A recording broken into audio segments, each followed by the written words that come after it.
Oke Teteh.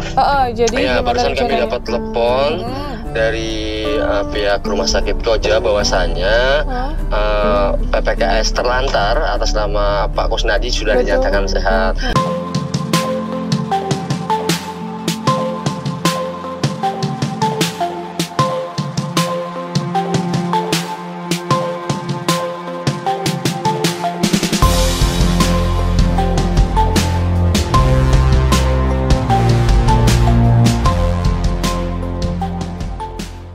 Potong dong.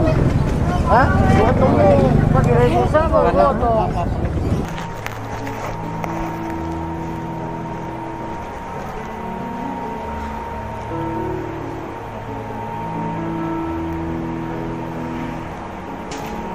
Itu tulaknya Mas? Tendon. Wih, ya sampai ini parah.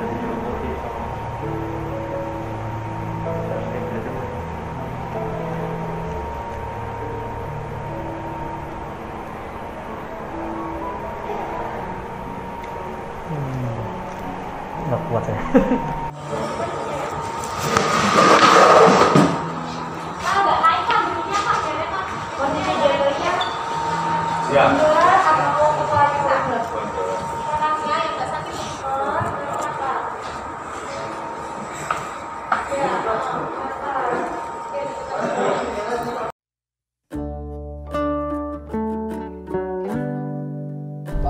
Oke, siap Teteh. Iya, ini aku vlogin ya.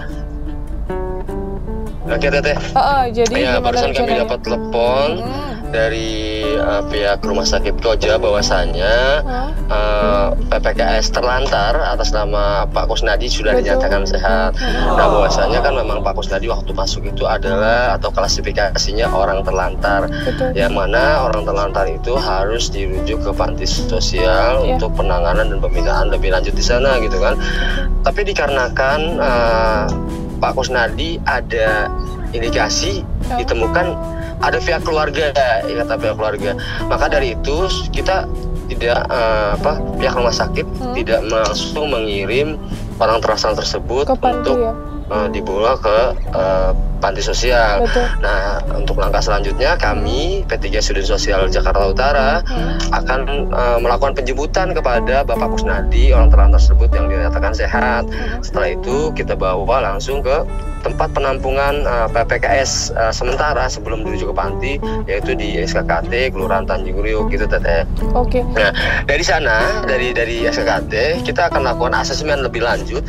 Nah, apabila nanti ada keluarganya, kita coba hubungi nomor keluarga yang bisa dihubungi, sebentuk pertanggungjawaban sebagai keluarga atau seperti apa dan harus seperti apa langkah ke depannya. Kan sebaik-baiknya panti adalah keluarga sendiri yang mengurus begitu kan Teteh. Apalagi kan seorang ayah ya, tanpa ayah nggak mungkin jadi seorang anak ataupun kita dan sebagainya kan begitu Teteh. Betul.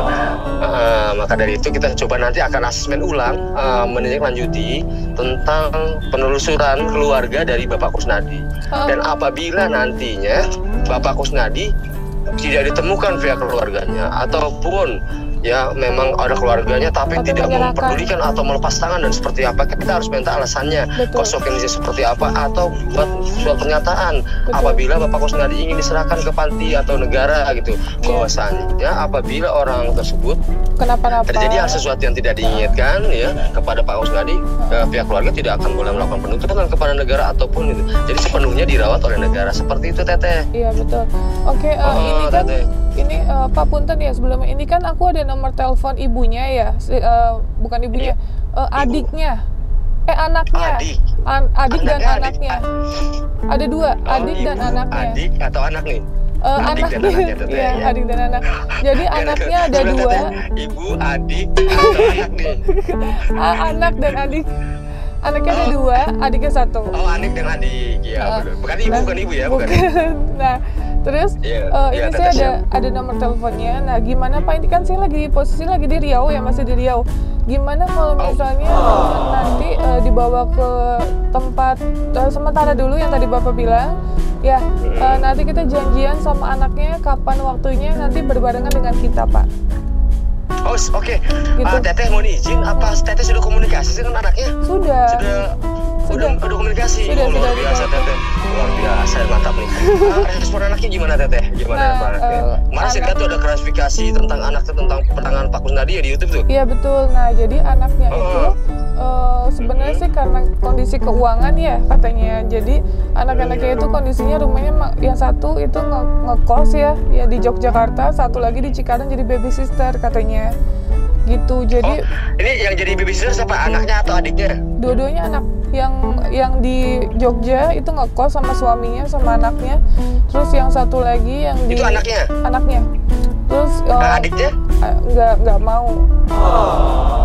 Karena gimana pun juga kan tanggung jawabnya katanya ya anak ya harusnya. Iya betul, keluarga inti adalah anak. Keluarga inti adalah anak. Betul Tante. Gitu. Jadi kalau untuk kondisi anaknya nggak mampu karena keuangan ya, apa ya gitu. Ekonomi ya Tete. Ekonomi gitu. Jadi maksudnya kita coba nanti cari cara gimana yang terbaik untuk semua pihak ya. Tapi dalam arti mereka belum penyelamatan Pak Kusnadi juga dengan perekonomian di sana gitu kan. Gitu. Keluarga dari anaknya gitu. Mereka pun jadi boleh anak ini lepas tangan ya. Baby sister ya tidak mampu Tete. Betul gitu. Dia malah bilang kalau emang itu survei aja rumah saya, lihat kondisi rumah saya dalam kategori seperti apa katanya gitu. Oke Tete. Kayaknya panjang nih ceritanya Tete nih. Tapi kira-kira bisa nggak dia ke Jakarta? Dia ada di Jogja loh ya? Bisa. Saya udah bilang untuk pengurusan dan lain-lain untuk transport nanti saya urus. Saya bilang. Tapi yang jelas ibu. Luar biasa Tete. Tapi ibu berdua. Saya bilang ibu harus datang karena gimana pun juga ibu adalah keluarga yang harus bertanggung jawab. Jadi apapun keputusannya tetap saya minta tolong ibu untuk datang. Dan mereka bersedia gitu. Oke Teteh, mohon izin. Ini kan gini, teknis ya, kita bicara teknis ya.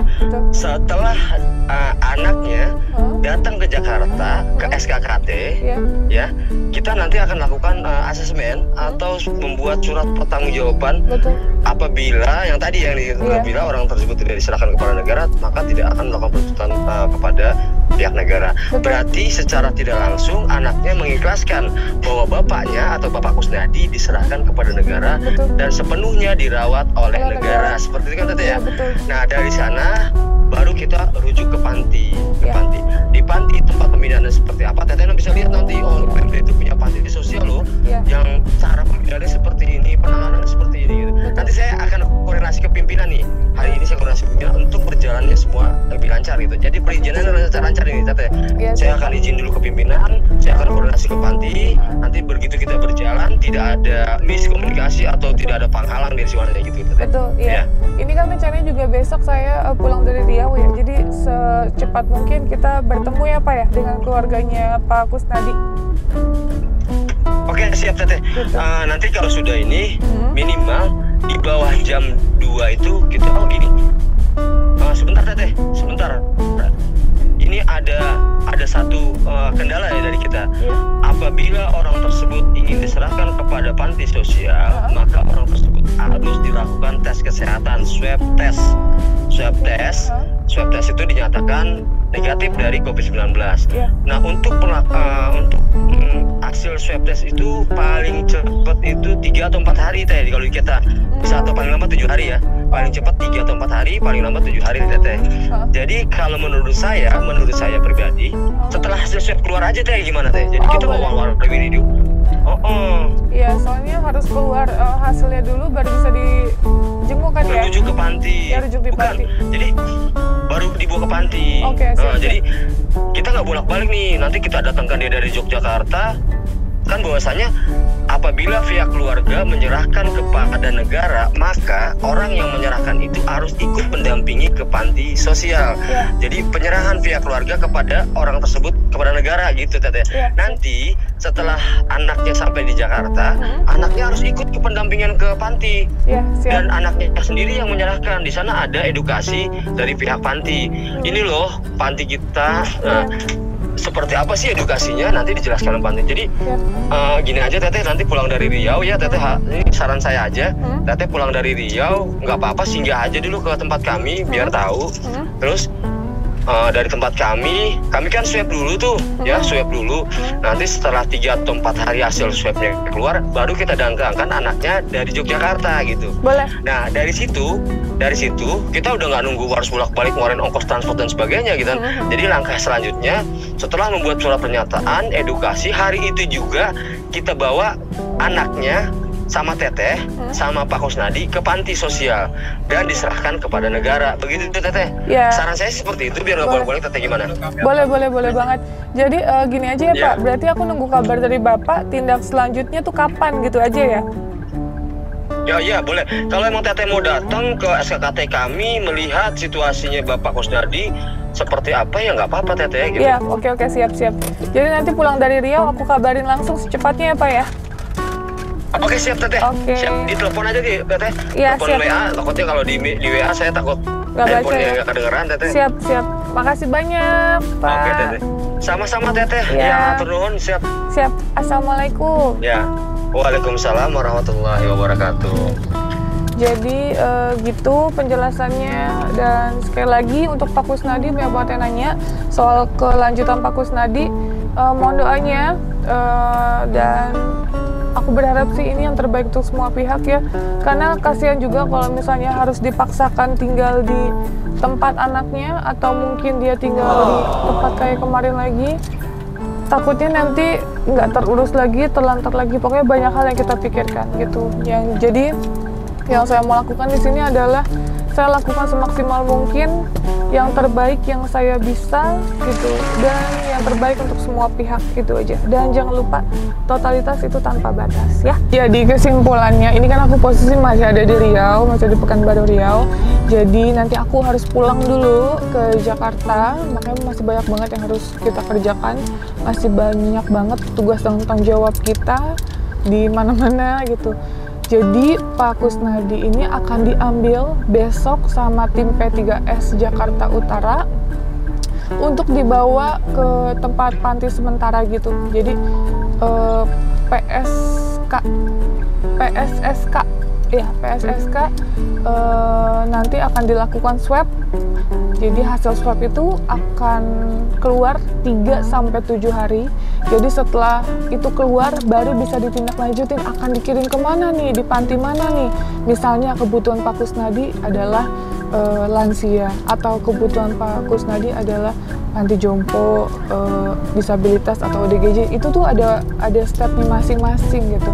Jadi nanti kita tunggu aja hasil swabnya ketika bagus, dan dilakukan penyerahan terhadap pihak keluarga, karena katanya keluarganya tidak mampu untuk mengurus Pak Kusnadi. Nggak apa-apa, tapi dilakukan penyerahan untuk keluarga ke P3S Jakarta Utara untuk dirawat oleh negara gitu. Jadi nanti kalau amit-amit ada apa-apa sama Pak Kusnadi, keluarga tidak bisa menuntut apapun dari yayasan tersebut gitu, karena kan sudah dilakukan penyerahan gitu, sudah ada persetujuan, sama-sama setuju, ya udah.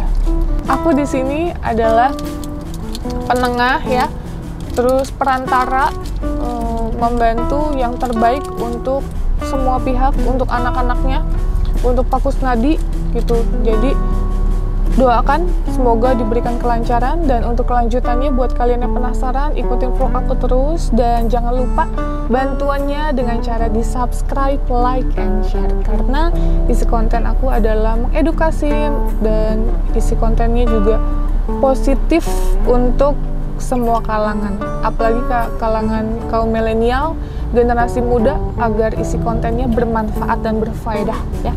Oke guys, assalamualaikum warahmatullahi wabarakatuh. Jangan lupa selalu tebarkan kebaikan.